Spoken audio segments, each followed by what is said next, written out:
श्री पुरुषोत्तम भगवान की जय। श्री हनुमान जी महाराज की जय। श्री गुरु चरण सरोज रज निज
सियावर रामचंद्र राम, मेरे प्रभु रामचंद्र राम, बोलो वृंदावन बिहारी लाल की जय हो।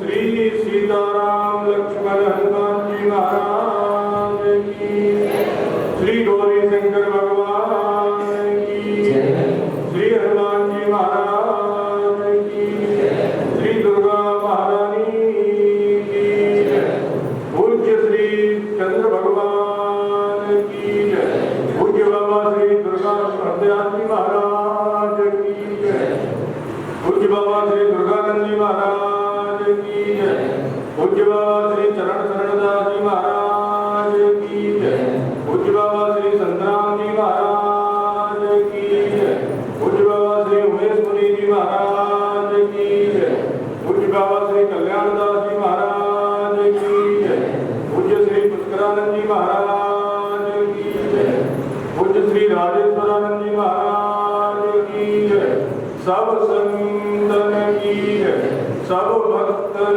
की जय जय श्री राधे।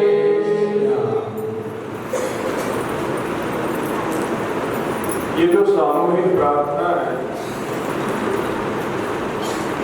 इसको बहुत ही अनुशासन और गंभीरता से लेने की आवश्यकता है। आज जैसे किसी प्रकार से कल नहीं कर रहे हैं। ये सामूहिक प्रार्थना है, इसको पूरे लगन से और हृदय से करो। जितना आप अच्छे से बढ़िया से प्रेम से गा सकते हो, उस हिसाब से हनुमान जी को गान, हनुमान चालीसा का गान करना है। सबको साथ में मिल करके जितना जोर से बोल सकते हो उतना जोर से भी बोलो, लेकिन ऐसा नहीं जैसे घास काटते हुए इतना जल्दी और फिर बीच में कोई दूसरा लेगा, फिर कोई तीसरा लेगा, ये सब नहीं। अच्छा, एक और बात फिर हम बाद में भूल जाएंगे। कल महाराज जी कह रहे थे कि कोई महिला मंडल है यहाँ पे, तो कोई कीर्तन वगैरह करते हैं, कोई है जिसमें आपने महिला मंडल कर। अच्छा, तो 6:30 कल से महिला मंडल का समय रहेगा भजन गाने का। जो भी आपकी गानी हो, भजन गाने हो, जो भी आपको आता हो वो गाएं। सालबाज है आपके पास, तो ये ढोलक वाला है, ये 6:30 बजे आ जाएगा। तो ये 6:30 बजे आ जाएगा, तो आप 6:30 से 7 आप जो भी कीर्तन करना चाहें वो कीर्तन करें, और 6:30 से 6 से 6:30 आयोजित समिति जो कार्यक्रम रखना चाहे वो रख ले, चाहे योगा करवाए चाहे कुछ भी करवाए। लेकिन 6:30 से 7 माताएं सब कीर्तन करेंगी कल से। ओम अज्ञानतिमिरान्धस्य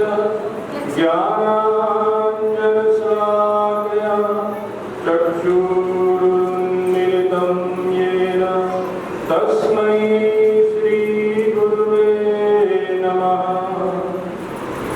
नमस्तस्मै भगवते कृष्णाय कुण्ठमेधसे राधाधर सुधा सिन्धो नमो नित्यविहारिणे। राधां कृष्णस्वरूपां वै कृष्णं राधास्वरूपिणं कलात्मानं निकुञ्जस्थं गुरुरूपं सदा भजे। वसुदेवसुतं देवं कंसचाणूरमर्दनं देवकी परमानन्दं कृष्णं वन्दे जगद्गुरुं।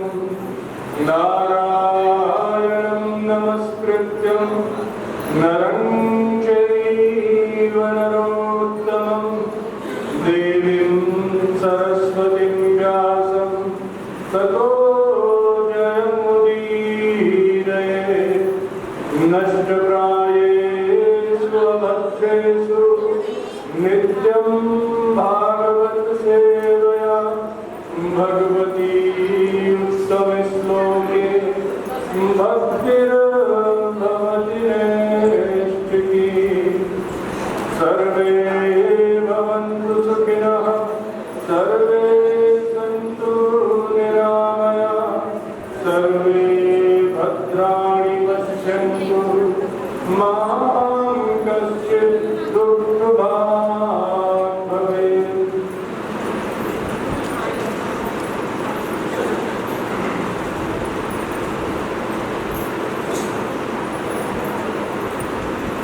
सा दिन है ये?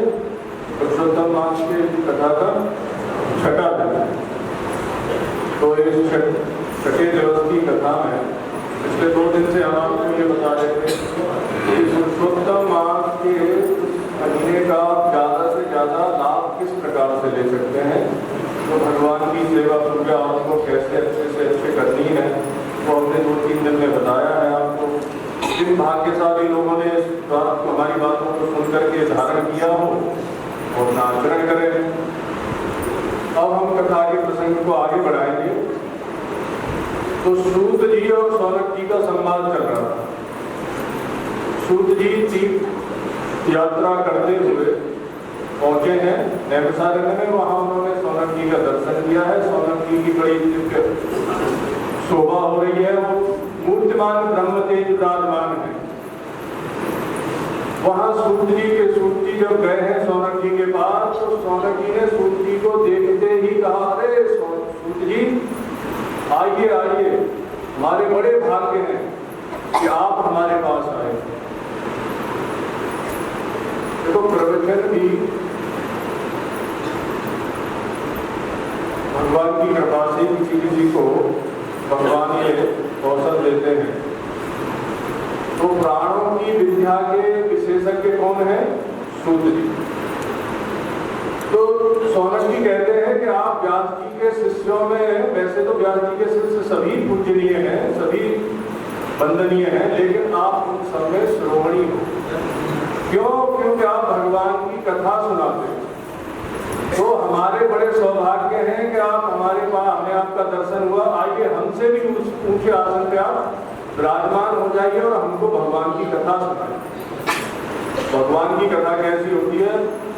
भव औषधि, यानी ये जो भव रोग लगा है ना, संसार रूपी रोग जो है, इस रोग से छुड़ाने वाली औषधि है भगवान की कथा। तो कहते हैं कि हमें सब संसार में सबको भव रोग लगा हुआ है, तो इस भव रोग से छुड़ाने वाली आप हमें कथा सुनाइए। तो सूत जी भी अपनी प्रशंसा सुन के भूले नहीं, बहुत विनम्रता से बोले, भगवान हमने आपकी महिमा सुनी थी तीर्थ यात्रा करते समय, अतः हम आपका दर्शन करने आए। ऐसे जो महात्मा हैं जो नित्य साधनरत रहते हैं, जो भगवान में रमे हुए हैं, ऐसे महापुरुषों का दर्शन सब कामों को छोड़ करके कर सकते। तो बोले कि हम तो आपका दर्शन करने आए हैं, आपकी ऐसी दिव्य शोभा हो रही है। तो वहां उस प्रसंग में उन्होंने पूछा कि आप तीर्थ यात्रा की बात कह रहे हो, तो तीर्थ यात्रा में आप कहाँ गए? तो सूत जी ने बताया कि हम पहले पुष्कर गए। पुष्कर का हमने आपको बताया था, पुष्कर कितने हैं? 3 हैं। उत्तम पुष्कर यानी ज्येष्ठ पुष्कर जो है, उनके अधिष्ठाता कौन है? ब्रह्मा जी। और मध्यम पुष्कर, उनके अधिष्ठाता कौन है? विष्णु जी। और कनिष्ठ पुष्कर, उनके अधिष्ठाता कौन है? शंकर जी। बोले अच्छा पुष्कर में गए, तो भाई पुष्कर में जाकर आपने क्या किया? बोले कि हमने देवताओं का और पितरों का तर्पण किया। तो देव तर्पण तो हमने आपको बताया ही था कि देव तर्पण क्यों करना चाहिए। आज हम ये बता देते हैं कि भाई देव तर्पण कैसे करना है। सूर्यार्घ्य कितने लोग देते हैं? प्राय सब देते हैं, सबको देना भी चाहिए। तांबे के लोटे में जल ले लो और तांबे के लोटे को जिससे अर्घ दिया जाए उसे प्रतिदिन साफ करो पीताम्बर। ऐसा नहीं कि वो एकदम काला पड़ा हुआ लोटा है, उसे रोज साफ करो, चमकना चाहिए। भगवान के जो बर्तन है ना, जिनसे भगवान की सेवा की जाती है, वो चिन्मय होते हैं, वो भगवान के पार्षद ही होते हैं, सामान्य बर्तन नहीं होते। तो उनकी भी सेवा, उनका भी ध्यान भगवान की तरह रखो। तो भगवान की सेवा पूजा की सामग्री कैसी होनी चाहिए? पवित्र होनी चाहिए, शुद्ध होनी चाहिए। तो लोटे में जल भी कैसा होना चाहिए? पवित्र होना चाहिए। कम से कम प्राय लोग क्या करते हैं कि भगवान को अर्घ्य देने के लिए तो कैसा भी जल ले लेते हैं, अपने पीने के लिए आ होना चाहिए। तो जैसा जल आप पीते हो कम से कम वैसा तो पिलाओ। और अगर किसी के पास गंगा जल है तो एक बूंद गंगा जल पहले लोटे में डाल दो और उसके बाद फिर दूसरा जो सामान्य सादा पानी है वो उसमें भर दो, तो वो गंगा जल माना जाएगा।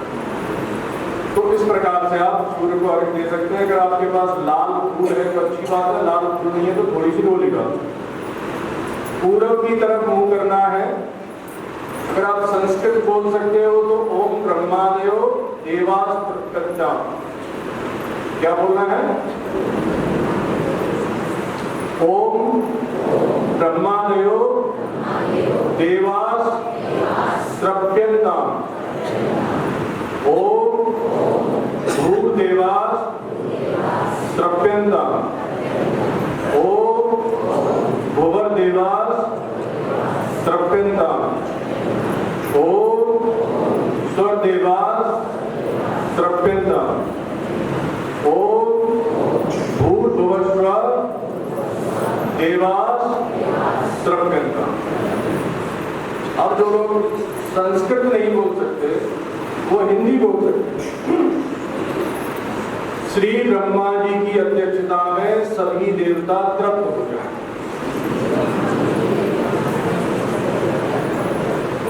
भूलोक के सभी देवता तृप्त हो जाए, अंतरिक्ष के सभी देवता तृप्त हो जाए और स्वर्ग लोक के सभी देवता तृप्त हो जाए। भूलोक, अंतरिक्ष और स्वर्ग लोक के सभी देवता तृप्त हो जाए।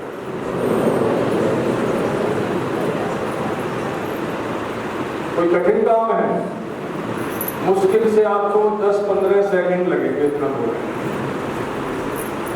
तो ये मंत्र बोलते हुए आपको 3 बार अर्घ देना है। कितनी बार देना है? 3 बार। थोड़ा जल डालना है, फिर रुकना है, फिर मंत्र बोलना है, फिर डालना है, फिर रुकना है, फिर मंत्र बोलना है। उसके बाद उत्तर की तरफ मुंह करो। कितने ऋण हैं हमारे पास? 3 ऋण हैं, देवताओं का, ऋषियों का और पितरों। उत्तर की तरफ मुंह करके ऋषियों को अर्घ्य देना है, ऋषियों का तर्पण करना है। तो ओम सनकादयो मनुष्यास्तृप्यन्ताम, ओम भूर्दृश्यस्तृप्यन्ताम, ओम भुवर्दृश्यस्तृप्यन्ताम, ओम स्वदृश्यस्तृप्यन्ताम, ओम भूर्भुवस्सुवदृश्यस्तृप्यन्ताम। ये संस्कृत में जो बोल सकते हैं वो ऋषि तर्पण इस प्रकार से कर सकते हैं। तो ये मंत्र आपको 2-2 बार होता है। पूरब की तरफ एक ही बार होना है, एक ही बार भूलोक के देवता तृप्त हो जाए, एक ही बार भुवर्लोक के और स्वर्गलोक के देवता तृप्त हो जाए, एक ही बार होना है। लेकिन यहाँ सनकादिकों की अध्यक्षता में सभी ऋषि तृप्त हो जाए, सनकादिकों की अध्यक्षता में सभी ऋषि तृप्त हो जाए, फिर भूलोक के सभी ऋषि तृप्त हो जाए, भूलोक के सभी ऋषि तृप्त हो जाए, भुवर्लोक के सभी ऋषि तृप्त हो जाए, भुवर्लोक के सभी ऋषि तृप्त हो जाए, स्वर्गलोक के सभी ऋषि तृप्त हो जाए, स्वर्गलोक के सभी ऋषि तृप्त हो जाए, भूर्भुवः स्वर्गलोक के सभी ऋषि तृप्त हो जाए, भूर्भुवः स्वर्गलोक के सभी ऋषि तृप्त हो जाए। मुश्किल काम नहीं है, आप हिंदी में भी बोल सकते हो और संस्कृत में भी बोल सकते हो। फिर दक्षिण की तरफ मुंह करना है और फिर किसका? पितरों का तर्पण करना है। तो पितरों का तर्पण करते समय कप्यवाहन अग्नि की अध्यक्षता में सभी पितरगण तृप्त हो जाए। ये आपको 3 बार होना है। 14 नामों वाले यम तृप्त हो जाए, ये भी आपको 3 बार होना है। और भूलोक के सभी तृप्त हो जाए, ये 3 बार होना है। भुवर्लोक के सभी पितर तृप्त हो जाए, ये भी 3 बार होना है। और स्वर्गलोक के सभी पितर तृप्त हो जाए, ये भी 3 बार होना है। और भूर्भुवः स्वर्गलोक के सभी पितरगण तृप्त हो जाए, ये भी 3 बार होना है। तो इस प्रकार से तीनों दिशाओं में आपको अर्घ्य देना है, पूर्व की तरफ, उत्तर की तरफ और दक्षिण की तरफ। तो आप अगर इन तीनों उपासनाओं को करते हो तो देवताओं को, ऋषियों को और पितरों को संतुष्ट कर दो। लोगों के पास समस्या होती है, पंडितों के पास जाते हैं तो पंडित क्या बोलते हैं कि तुम्हें पितृ दोष लगा है। आजकल की जो श्राद्ध की प्रक्रिया है, ब्राह्मण को बुलाया, उसको भोजन करा दिया, कुछ दक्षिणा दे दी, जो भी कुछ आपको देना है कपड़े लत्ते दे दिए, हो गया श्राद्ध। ये श्राद्ध की प्रक्रिया नहीं है। श्राद्ध देखो एक विधि प्रधान प्रक्रिया है। आजकल के पढ़े लिखे लोग जिन्हें अपनी तमोगुणी बुद्धि के कारण कोई अच्छी बात सुहाती नहीं है, वो बहुत तर्क देते हैं। अरे ये सब क्या बेकार की बात है, पंगाबंदी की बात है, कोई पितर कुछ नहीं होते, जो कुछ है वो संसार नहीं है, बात में कुछ भी नहीं है, सब झूठ का खेल है। ये सब लोग पंडित लोगों ने अपने धंधा चलाने के लिए सब गढ़ रखा है। आजकल के लोग किस प्रकार, आजकल के लोगों की सोच कैसी है, एक कथा ऐसे सुना देते हैं आपको। एक सेठ जी थे बेचारे, वो दिवंगत हो गए। तो जब दिवंगत हो गए तो उनकी पत्नी ने अपने दो बेटे थे उनसे कहा कि भाई बड़े पहले तो बड़े बेटे से कहा कि आपके पिताजी की अस्थियां बेटा ले जाओ, जाके गंगा जी में प्रवाहित कर दो। तो बोला अरे माता जी आप क्या चक्कर में पड़ी हो, कैसा विज्ञान का युग है, अभी तक तुम ये सब पुरानी बातों को लेकर बैठी हो। अरे पिताजी जब जीवित थे तब थे, अब वो सब गए, अब क्या इस राग में रखा है, हमें नहीं ये तुम्हारी बातें अच्छी लगती, तुम्हें जो करना है करो। फिर उसने छोटे बेटे से कहा कि बेटा बड़ा भाई तो बात मानता नहीं, तू ही मान जा, अपने पिताजी की अस्थियों को ले जा।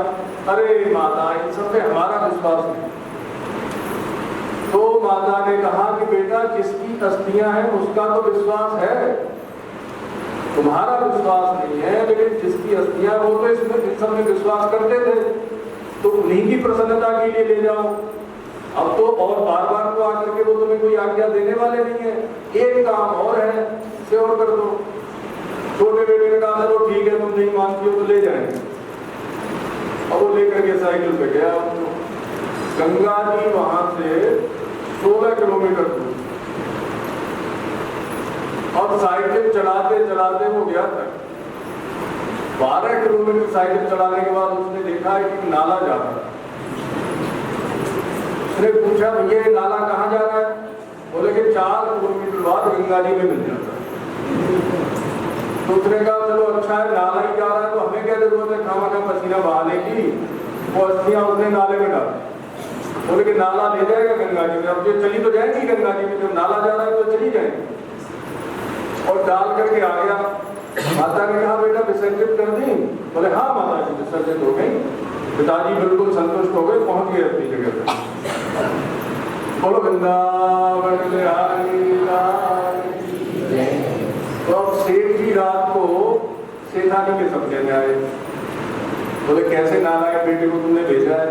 वो हमारी अस्थियां नाले में डाल के आ गई। अब सुबह सेठानी ने बेटे को बुलाया और डांट करके कहा कि अरे तू अपने पिताजी की अस्थियां गंदे नाले में डाल के आ गया।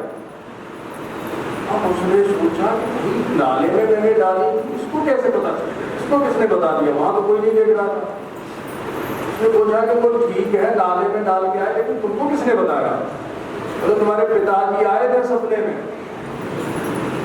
और वो बोला कि देखो पिताजी जब जीवित थे तब भी उनका दिमाग खराब रहा, और मरने के बाद भी पागलपन अभी तक गया नहीं उनका। तो उसने एक थप्पड़ लगा करके पूछा कि इसमें क्या पागलपन की बात है? तो बोले देखो वो 12 किलोमीटर इधर तुम्हें सपना लेने आ सकते हैं, 4 किलोमीटर उधर नहीं जा सकते थे गंगा जी की तरफ। तो कहने का तात्पर्य है लोगों के तर्क ऐसे कुतार्किक बुद्धि है और ऐसे तर्क देते हैं जिनके कोई सिर पैर नहीं है। श्राद्ध की प्रक्रिया जो है वो विधि प्रधान है। यहाँ ये भी कहा गया कि भाई कैसे ब्राह्मण को श्राद्ध में बुलाना चाहिए। जो ब्राह्मण किसी अंग से हीन हो, जो किसी दूसरे वर्ण की जीविका से जीवन यापन करता है, जो जिसके दांत काले हो, जो कोई नशा करता हो, गुटखा आदि भी खाता हो, और पैसा लेकर के पूजा करता हो या पैसा लेकर के कहीं किसी को पढ़ाता हो, और वेद 3 वेद का उसने कम से कम 1 वेद का तो अध्ययन आवश्यक है, उसने वेदों का अध्ययन किया, सुबह शाम जो गायत्री न करता हो, वैसे तो त्रिकाल संध्या है, लेकिन अगर कम से कम सुबह शाम भी अगर वो संध्या करता है तो उसको भी बुलाया जा सकता है। तो ऐसे अगर ये लक्षण उसमें नहीं है, संध्या नहीं करता, किसी अंग से हीन है, नशा करता है, सदाचारी नहीं है, और उसने शौचाचार यानी पवित्र नहीं रहता, शौचाचार के बड़े कठिन नियम हैं। आजकल तो लोग बस ऐसे ही कुछ भी खाया पिया ऐसे ही हाथ पहुंचे, ये बड़ा ब्राह्मण के लिए तो बहुत निंदित है, और वैसे सबके लिए भी है, अशुद्धि है। हाथ झूठे होते हैं जब हम कुछ खाते हैं और उसे पूरे शरीर पे झूठा कर लगा देते हैं। कुछ भी खाओ, मुंह में हाथ लगे तो पहले हाथ धो। एक कथा सुनाते हैं आपको, श्रीमद् भागवतम में सौदास नाम के एक राजा थे, उनको महर्षि अगस्त ने श्राप दे दिया था, तो वो राक्षस हो गए, आसुरी भाव को प्राप्त हो गए। उनकी रानी जो थी वो बड़ी पतिव्रता थी, तो पतिव्रता में बड़ी शक्ति होती है, तो उनके पास दिव्य कुंडल थी। उनके राज्य में उत्तंग मुनि अपने गुरु के पास शिक्षा ग्रहण कर रहे थे, तो जब उनकी शिक्षा पूरी हो गई तो उत्तंग मुनि ने अपने गुरु जी से पूछा, गुरु जी बताइए हम आपको क्या गुरु दक्षिणा में दें। देखो पहले लोग भी अपनी पत्नियों का आदर करते थे, और गुरु जी ने बोला कि भाई हम अपनी तुम्हारी गुरु माता से पूछ के आते हैं। और वो गए, जाकर के उन्होंने अपनी पत्नी से पूछा कि देवी, शिष्य ने पूछा है कि क्या गुरु दक्षिणा दे, तो बताओ क्या अभीष्ट है तुमको, घर में किस चीज की जरूरत है, वही उनसे कह दें। और माताओं को तो सबसे ज्यादा प्रेम गहनों पे ही होता है। और वो गुरु माता ने कहा, देखो आपने इतने दिन उसको पढ़ाया है, ऐसे छोटी मोटी गुरु दक्षिणा लेने से क्या फायदा। उससे कहो कि सौदास की रानी के जो दिव्य कुंडल है वो ला करके मुझे दे।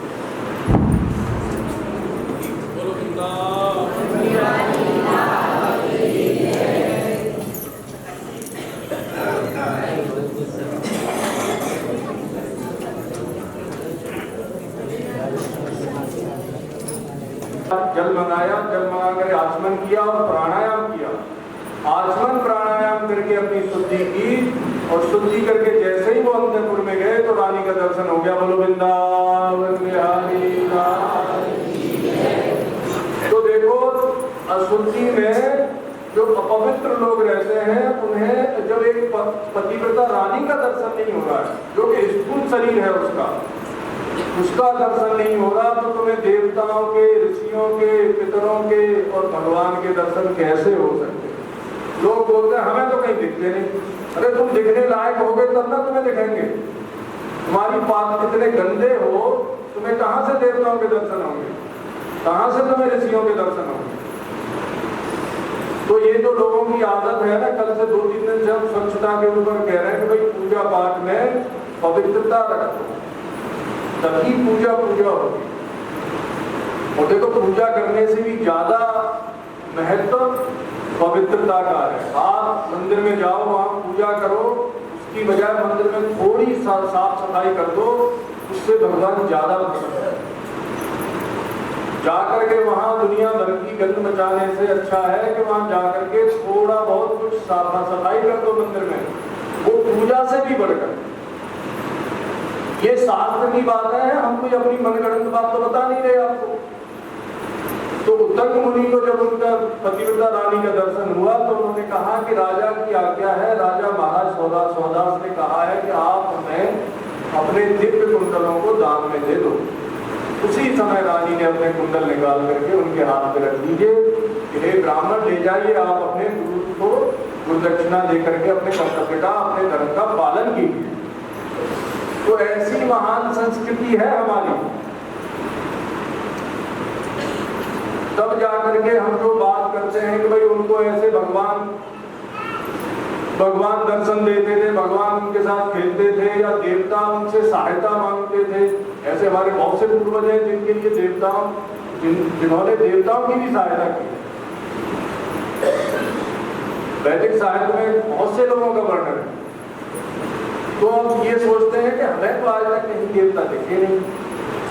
ये सब मनगढ़ंत बातें हैं, कपोल कल्पित हैं। ये कपोल कल्पित नहीं है। देखो, आप बाजार में जाते हो, अब आपके पास जितने पैसे हैं उतनी तो खरीदारी कर सकते हो। बाजार में तो एक से बढ़कर एक चीजें। अब आपकी जेब में है चवन्नी। अब आप कहो कि भैया हमें तो बाजार में इस चवन्नी की चीज से कोई दूसरी चीज दिखी नहीं। कि भाई तुम्हारे पास पैसे ही नहीं तो दिखेगी कहां से? तो जितनी आपके अंदर योग्यता है, जितनी आपके अंदर सामर्थ्य है, उतना ही तो देख सकते हो। जब तुम्हारे अंदर पवित्रता ही नहीं है तो पवित्र वस्तुओं का या पवित्र व्यक्तियों का दर्शन कहां से होगा? तो पूजा करने से ज्यादा जरूरी है पवित्रता का ध्यान रखना, सफाई का ध्यान रखना, स्वच्छता का ध्यान रखना। इन सब कथाओं से हमने आपको यही बताया। तो देव तर्पण तो हमने आपको बताया, पितृ तर्पण की बात चल रही थी। तो पितृ तर्पण में हमने आपको बताया कि श्राद्ध करते समय 3 बातों का हमें ध्यान रखना चाहिए। एक तो ये भी ध्यान रखना चाहिए कि श्राद्ध में हम जो भोजन बनाएं उसको कोई नपुंसक, चांडाल, कुत्ता, सुअर, रजस्वला स्त्री और पापी आदमी की उस पर दृष्टि न पड़े। अगर इनमें से किसी की भी दृष्टि श्राद्ध के अन्न पर पड़ गई तो न तो विश्वदेव अपना भाग ग्रहण करेंगे न पितर।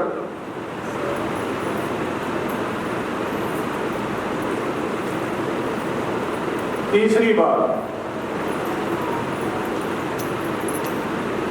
सोमपानाम विप्राणाम क्षत्रियाणाम हविर्भुजः वैश्यानाम आज्यपानाम शूद्राणाम सुपालिनाम।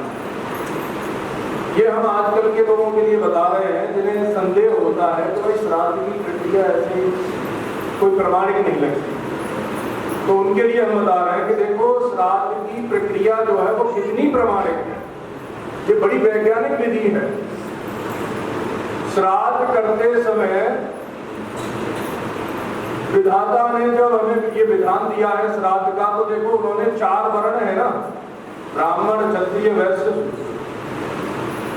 इन चारों के लिए 4 अलग पितर घोषित किए हुए हैं।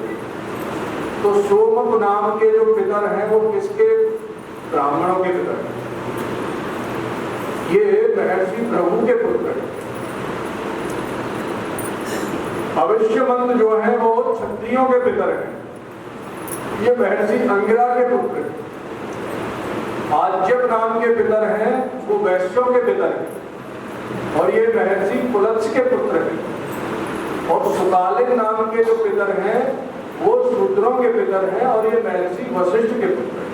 अब देखो, ये जितने हैं, प्रभु हैं, पुलत्स्य हैं, अंगिरा हैं और वशिष्ठ जी हैं, ये किसके पुत्र हैं? ब्रह्मा जी के पुत्र। और ये चारों भाई, और ये जो जितने अधिष्ठात्र पुत्र हैं ये भी सब भाई।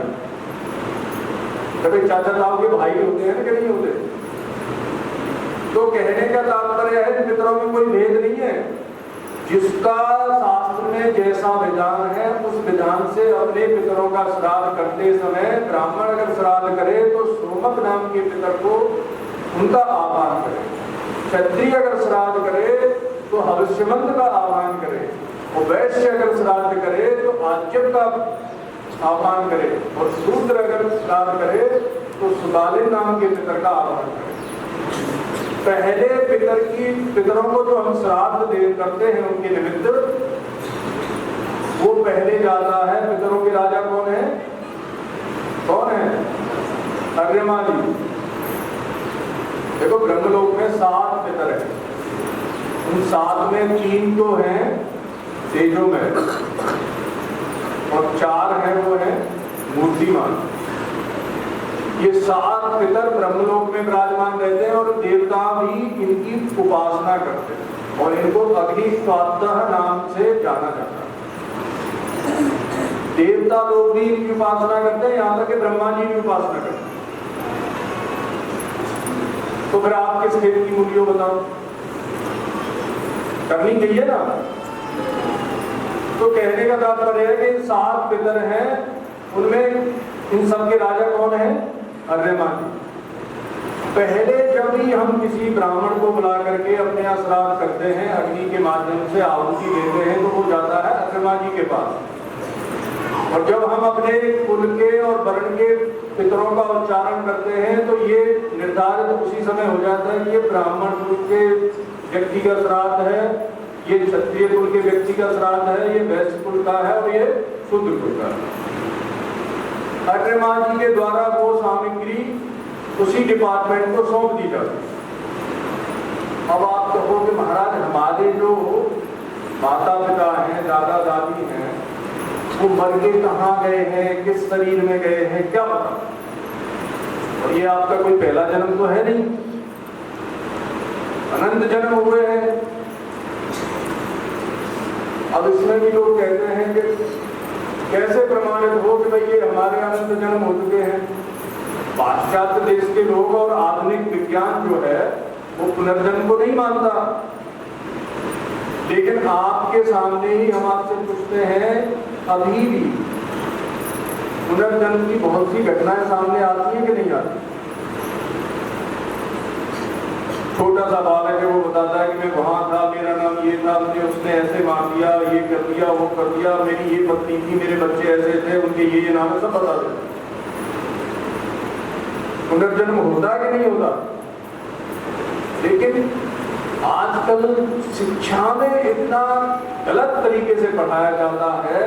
देखो बच्चा जितना स्कूल में सीखता है उतना वो घर में भी नहीं सीखता और जाकर के संतों से भी नहीं। स्कूल की मैडम की या स्कूल के टीचर की जो बात जितनी उसे पक्की मालूम होती है उतनी और किसी की मालूम नहीं होती। हम 2-3 दिन पहले महाराज जी के साथ गए थे ताप्ती नदी के किनारे जैसे दर्शन करने के लिए, तो डॉक्टर से तो हमने देखा बहुत सुंदर बिल्डिंग बनी हुई। तो हमने पूछा भाई ये क्या कोई यूनिवर्सिटी है? तो इन्होंने बताया बोहरा समाज का स्कूल है। भाई बहुत अच्छा बनवाया, बहुत सुंदर, हाँ बहुत अच्छा बनवाया है और बहुत अच्छे से संचालित भी करते हैं। तो हमने पूछा कि तुम लोगों का भी है कहीं ऐसा? बोले कि नहीं। अच्छा एक बात बताओ, गरीब से गरीब व्यक्ति अपने बच्चों को अच्छी से अच्छी शिक्षा दिलवाना चाहता है कि नहीं चाहता? सब चाहते हैं कि हम अपना पेट काट कर भले ही कम खा लें लेकिन अपने बच्चों को अच्छी जगह पढ़ाएं। तो आपने उसके लिए व्यवस्था की है? आपका कर्तव्य नहीं बनता कि आपके लिए भी ऐसा कोई स्थान होना चाहिए जहां आपके बच्चे जाकर के मानवता की शिक्षा ग्रहण करें?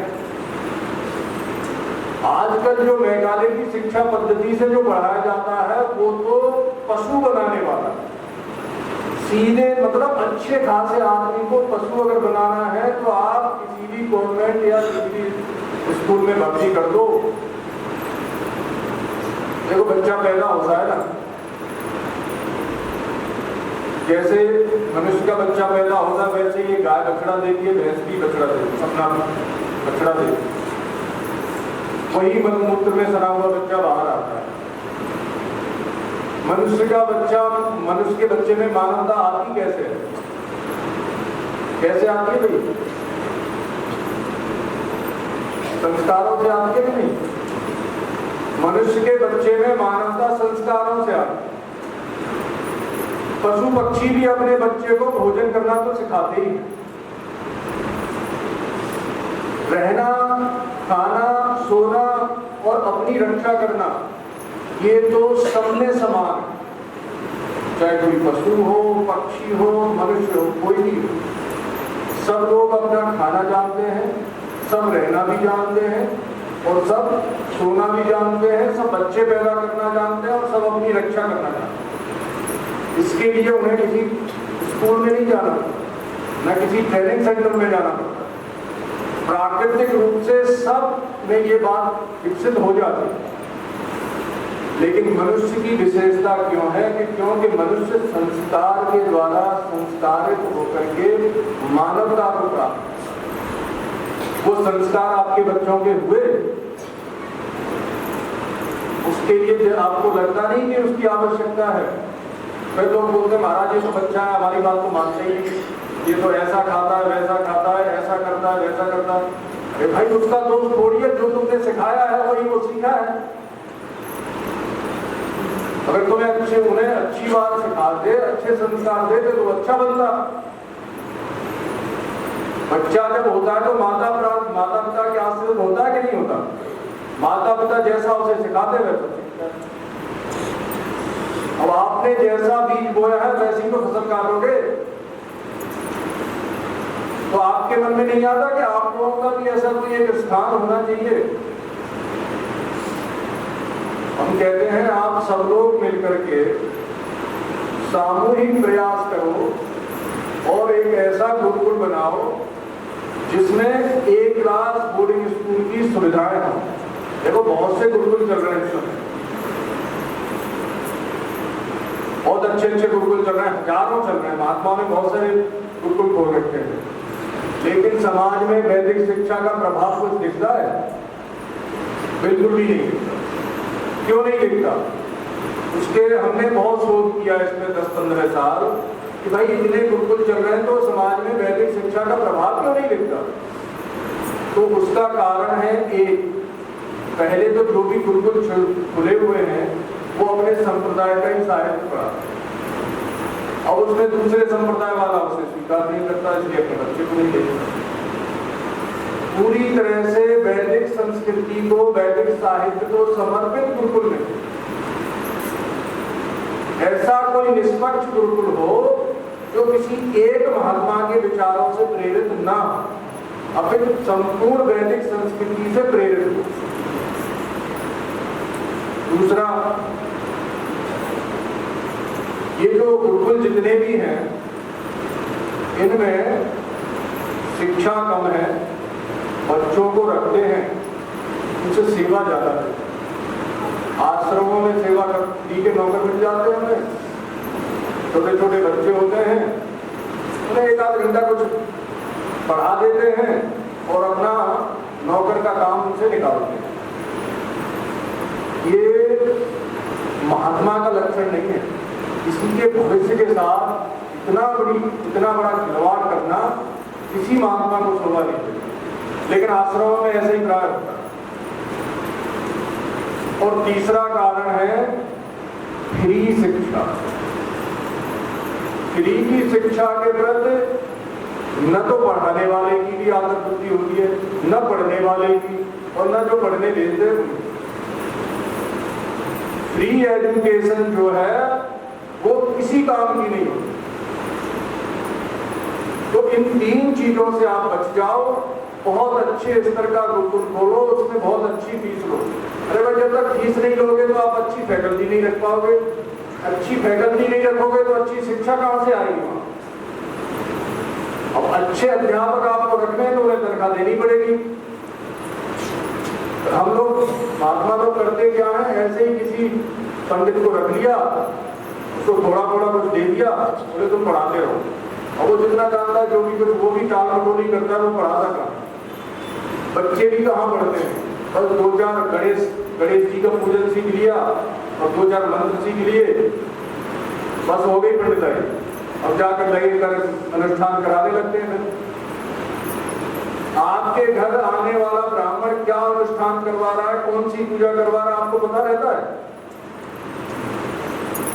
बस जैसे पंडित कहता वैसे करते चले जाते हैं। अब वो क्या करवा रहा है, क्या नहीं करवा रहा है, कुछ नहीं पता। पहले हमारी संस्कृति इतनी महान है कि माताएं भी, स्त्रियां भी बड़ी विदुषी हुआ करती। सभी राजा अपनी राजकुमारियों को, ब्राह्मण अपनी ब्राह्मण पुत्रियों को सब पढ़ाया करते। और उनके पास यहाँ आने वाले जो पुरोहित होते थे वो सोच समझ के जाते थे कि भाई इनके पास हम जा रहे हैं तो यहाँ बहुत सोच समझ के पूजा करवानी है। पहले तो सब लोग बड़ी ईमानदारी से धर्म कर्म का काम करते थे। आज अगर धर्म के प्रति लोगों का विश्वास नहीं है तो उसका कारण ब्राह्मण और साधु लोग, क्योंकि ये अपने कर्तव्य का ठीक पालन नहीं करते। इनको तो बस यजमान की जेब दिखती है कि कब ये जेब ढीली करे, कब दक्षिणा चढ़ाए और हम अपना चले। भैया इससे आपका घर तो चल जाएगा, आपका पेट तो भर जाएगा, लेकिन धर्म की बड़ी हानि होगी। विधि पूर्वक अनुष्ठान नहीं करवाओगे तो यजमान का भला नहीं होना। अपने यजमान कहेगा कि अरे सब ये धर्म परम सब बेकार है, कुछ नहीं होता जाता नहीं है, देखो हम इतने दिन से करवा रहे हैं, कुछ नहीं होता, बेकार की बात है। अब ये तो अपनी कभी यजमान भी नहीं मानता। यजमान भी आजकल कैसे हो गए कि उनके पास समय नहीं। पंडित को बोलेंगे पंडित जी आपकी दक्षिणा दे देंगे, हमारे लिए ये हवन कर देगा। जब तक यजमान, देखो कोई भी अनुष्ठान सफल होता है उसमें यजमान की श्रद्धा, पुरोहित की योग्यता और सामग्री की पवित्रता, ये तीन तो आवश्यक है। ये तो अवश्य चाहिए। यजमान की श्रद्धा है, इसके बाद कि हम फोन पे रहेंगे आपसे संपर्क में, आप हमारा अनुष्ठान करो। मुंबई में तो होते हैं वो वीडियो कॉलिंग में रहते हैं, उनका हवन हो रहा है, पंडित हवन कर रहा है और यजमान वहीं से देख रहा है। भैया तुम्हें करना है तो आकर के विधि पूर्वक करो ना। और यजमान श्रद्धा पूर्वक पूरी विधि का पालन करे, पुरोहित पूरी तरह से योग्य हो, सामग्री पवित्र हो और पवित्र उद्देश्य अगर आज भी हवन आज इत्यादि किया जाता है तो उसका फल अवश्य होगा। लेकिन न तो हमारी श्रद्धा है, न हमारे पास समय है, और फिर ब्राह्मण भी ऐसे ही हैं जो करवाने वाले हैं, उन्हें भी कुछ आता जाता है नहीं, ऐसे थोड़ा थोड़ा सीख रखा है। तो भाई कैसे अनुष्ठान सफल हो? तो ऐसा क्यों है? समाज की ये दुर्दशा क्यों हुई? शिक्षा के कारण, वैदिक शिक्षा का लोप हो गया, इसके कारण। इसमें किसी का दोष नहीं है। पहले अलग से ये अनुष्ठान की विद्या पढ़नी नहीं पड़ती थी। बच्चा स्कूल में जाता था तो चाहे क्षत्रिय का हो, चाहे वैश्य का हो और चाहे ब्राह्मण का हो, उसको सामान्य वैदिक ज्ञान सबको होगा। फिर क्षत्रिय का है तो उसे धनुर्वेद की शिक्षा दी जाएगी, अगर वैश्य का है तो उसे अर्थशास्त्र सिखाया जाएगा और ब्राह्मण है तो उसे पौरोहित्य सिखाया जाएगा। ये तो एडवांस जो हायर एजुकेशन होती थी उसमें जाकर के ये डिवाइडेशन होता था। बेसिक एजुकेशन सबकी एक जैसी होती, तो उसमें सबको पता रहता था कि भाई क्या क्रियाकर्म है उसको कैसे करना चाहिए। तो आप क्या ये नहीं चाहते कि आपके बच्चों को पूरी शिक्षा मिले? क्यों भाई? कितने लोग चाहते हैं कि हमारे बच्चों को पूरी शिक्षा मिले? 1 2 3 4 5 6 7 8। अच्छा, तो देखो आप सब लोग मिलकर के जितनी आपको भगवान ने सामर्थ्य दी है उतनी सामर्थ्य से पूरी तरह से आप प्रयास कीजिए कि यहाँ ब्रह्मपुर में एक वैदिक गुरुकुल हो और उस गुरुकुल में आप सबके बच्चे पढ़ने जाएं। ये पंडिताई की शिक्षा ही ना हो उसमें। आपके बच्चे को डॉक्टर बनना है, वकील जज बनना है, इंजीनियर बनना है, जो कुछ भी बनना है वो वहीं से बन के निकलेगा। ऐसा नहीं कि वहाँ आपको पंडिताई सिखाई जाएगी, वहाँ आपको आधुनिक शिक्षा के जितने प्रकल्प हैं वो सब भी सिखाए जाएंगे। साथ में मानवता क्या है इसकी भी शिक्षा है। आपका बच्चा डॉक्टर हो, इंजीनियर हो, लेकिन साथ में संस्कारी हो, ऐसा कौन नहीं चाहता? हाथ उठा कर। अच्छा, आप नहीं चाहते कि आपका बच्चा संस्कारी हो? तो कहने का तात्पर्य है भैया सोच लिया करो कि हम क्या पूछ रहे हैं, ऐसे ही नहीं हाथ उठाना।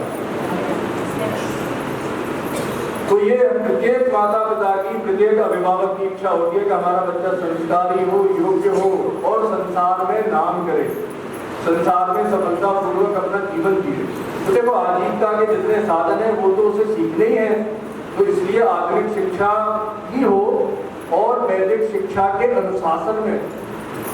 आधुनिक शिक्षा तो हो लेकिन वैदिक शिक्षा के अनुशासन में हो तो आपका बच्चा अवश्य एक ऐसा आदर्श व्यक्ति बनेगा जो पूरे विश्व के लिए प्रेरणा का स्रोत हो। पूरा विश्व उसको सामने रख करके आचरण करेगा। ऐसा कौन नहीं चाहता कि हमारा बच्चा ऐसा हो, लेकिन भाई इसके लिए प्रयास तो करना पड़ेगा कि नहीं। तो आप सबसे हमारा निवेदन है, यहाँ जितनी जनता बैठी है, तन मन धन, ये धन के बगैर तो होगा नहीं, तो आप इस काम में, हमने देखो ये मत कहना कि बाबा जी धन देंगे, हम अपने लिए तो मांग देंगे, हम नहीं करेंगे। आप सब लोग मिल करके अपने से प्रयास करो और एक बहुत अच्छा गुरुकुल यहाँ बनाओ, और उससे भला भी आपका ही होना है। आपके बच्चे पढ़ गए, अगर आपके बच्चे पढ़ जाएंगे अच्छे तो आपकी सेवा करेंगे, बाबा जी के वजह से कोई फायदा नुकसान तो है नहीं। तो आप इसे प्रयास कीजिए। तो हम बात कर रहे थे कि भाई पितरों की पूजा क्यों करनी चाहिए। आजकल लोग संदेह इसलिए करते हैं क्योंकि वैदिक शिक्षा के अभाव के कारण बुद्धि दूषित हो। मैकाले की शिक्षा पद्धति ने पशु बना दिया। एक अच्छे खासे मनुष्य के पुत्र को पशु का पुत्र बना दिया, तो अब वो कहाँ इन पवित्र चीजों में विश्वास करेगा, इन पवित्र प्रक्रियाओं पे कहाँ विश्वास करेगा, वो तो विश्वास करेगा ही नहीं। लेकिन आप विश्वास करो या मत करो, जो सत्य है उसको बदला नहीं जा सकता। संसार के जितने उल्लू हैं वो सब मिलकर के एक संसद बनाए और संसद में ये प्रस्ताव पारित कर दें कि सूर्य का अस्तित्व नहीं है तो सूर्य का अस्तित्व नहीं मिट जाएगा। उल्लुओं के कहने से सूर्य का अस्तित्व नहीं मिटता। उल्लू को सूर्य का दर्शन होता नहीं, उसे अंधकार प्रिय है। तो इसका तात्पर्य ये नहीं है कि सूर्य नहीं है। आपको अगर अनुभव नहीं होता अपनी असमर्थता के कारण, तो इसका मतलब ये नहीं है कि ये सब चीजें सत्य नहीं है, ये सब सत्य है। आप अपना सुधार करो, अपने अंदर पवित्रता लाओ, अपने आचरणों को सुधारो, तो निश्चित रूप से आपको इन सब प्रक्रियाओं का लाभ मिलेगा। तो अब हम बात करते हैं कि देखो, धर्मराज का नाम सुना है और यमराज का भी नाम सुना है। एक ही व्यक्ति है, एक ही व्यक्ति के दो स्वरूप। पापियों के लिए वो यमराज है, वो पुण्यात्माओं के लिए धर्मराज है। तो अब इनके चार प्रमुख दूत, चार प्रमुख दूत हैं यमराज के। उनके नाम हैं कराल, विकराल, वक्रनाश और महोदर। ये चार दूत हैं जो प्रमुख हैं। जैसे हमारी होता है ना कि भाई नेवी के एडमिरल हैं, एयर मार्शल हैं और थल सेना अध्यक्ष हैं, लेकिन इनके अंदर बहुत से सैनिक हैं, इनके पास बहुत से ऑफिसर हैं जो इनके आज्ञा में रहते हैं। वैसे ही चार यमदूतों की बहुत बड़ी लंबी चौड़ी है। इस वर्तमान शरीर में जिसका प्रारब्ध पूर्ण होने वाला होता है, उसके पास यही चार अपने दूतों को भेजते हैं, भाई जाओ, जाकर के अमुक स्थान में अमुक व्यक्ति उसको लेके आओ। बोले अब ये कैसे पता चलता है कि भाई इसका प्रारब्ध पूर्ण होने वाला है? तो देखो, यमराज के यहाँ चित्र और गुप्त, चित्र विचित्र दो लेखक हैं जो सबका लेखा जोखा रखते हैं। चित्र जो है वो सबका धर्म लिखते हैं कि भाई इसने अपने जीवन में क्या धर्म किया, और विचित्र जो है वो क्या लिखते हैं, पाप लिखते हैं कि इसने अपने जीवन में क्या क्या पाप किया। उनकी सूचना के आधार पर यह निश्चित होता है कि देखो इनका प्रारब्ध पूरा होने वाला है और इनको लेने जाना है। बस वहीं से ऑर्डर मिलता है और वो ऑर्डर जाता है इन 4 दूतों के पास। ये 4 दूत फिर अपने एरिया के हिसाब से अपने जो उनके अधीन होते हैं उनको ट्रांसफर करते हैं, फिर वो यमदूत आते हैं।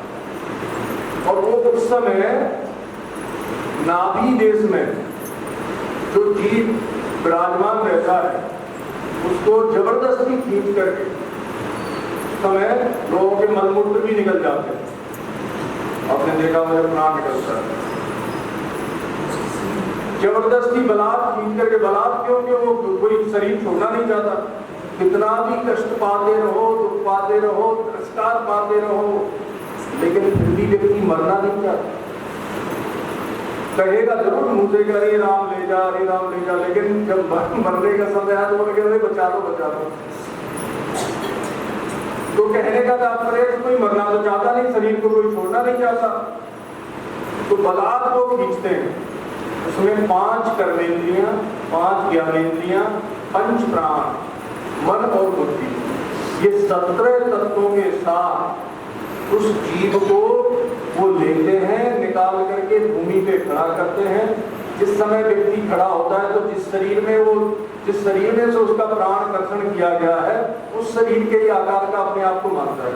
क्योंकि अपने शरीर का स्वरूप का साक्षात्कार तो किया नहीं है, तो वो सोचता है कि मैं तो ये स्त्री हूँ, मैं ये पुरुष हूँ, तो वो अपने आप को वैसे ही मानता है। तो वो यमदूत उसको ले जाते हैं पीटते, और पीटते पीटते ले जाते हैं महाराज। रास्ते में बड़ा ही जैसे जिसके कर्म है उस हिसाब से बड़ा दुर्गम रास्ता होता है, उस रास्ते पर वो उसे पैदल ही चलाते हैं। अब इसमें जो मृत्यु की तिथि होती है उस प्रत्येक महीने आने वाली उस तिथि पे जो मृत्यु की तिथि है वो हर महीने में एक बार तो आती है, तो उसी पे एक श्राद्ध किया जाता है। उसको कहते हैं एकोद्दिष्ट श्राद्ध। वो एकोद्दिष्ट श्राद्ध अगर विधि पूर्वक किया गया है तो उसे एक नरक से मुक्ति मिलता है, एक श्राद्ध से उसका एक नरक छूट जाता है। 11 श्राद्ध जो है उसके पुत्रों के द्वारा अगर विधि पूर्वक किए जाए तो उसका नरक से छुटकारा हो जाता है। 12वां श्राद्ध जो होता है सपिंडीकरण, वो उसे उसके अपने जो आपके पहले पूर्वज जो हो गए हैं, जो पहले मर गए, जिनके लिए आप श्राद्ध करते हो, उनके साथ मिल जाता है। सपिंडीकरण श्राद्ध के बिना उसे पितरों के साथ बैठ करके अपना भाग ग्रहण करने की योग्यता नहीं। आप भले ही उसके लिए श्राद्ध करो, वो उसको मिलेगा नहीं जब तक उसका सपिंडीकरण नहीं होगा। सपिंडीकरण होगा तब जाकर के वो पितरों में मिलेगा, और जब आप उसके लिए जो भी कुछ करोगे वो उसको मिलेगा। फिर वो चाहे किसी भी योनि में हो, वो जिस योनि में होगा या जिस लोक में होगा, उस लोक में उस योनि के अनुसार